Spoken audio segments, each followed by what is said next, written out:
ਇਸ਼ਾਰਾ ਕਰਨ ਦੀ ਚੋਰ ਨਹੀਂ ਆ।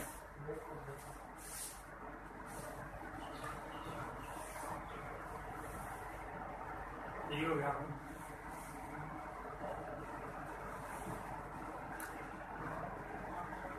ਇਹ ਗਰੁੱਪਾਂ 'ਚ ਆਪਾਂ ਇੰਨੀ ਪਾਲਣੀ ਹੈ। ਗਰੁੱਪਾਂ 'ਚ ਪਾਉਂਦੀ ਹੈ ਮੈਂ ਵਧੀਆ ਕੀਤਾ।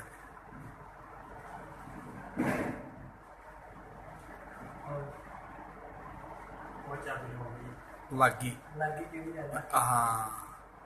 ਉਹ ਆ ਗਿਆ ਹੁੰਦਾ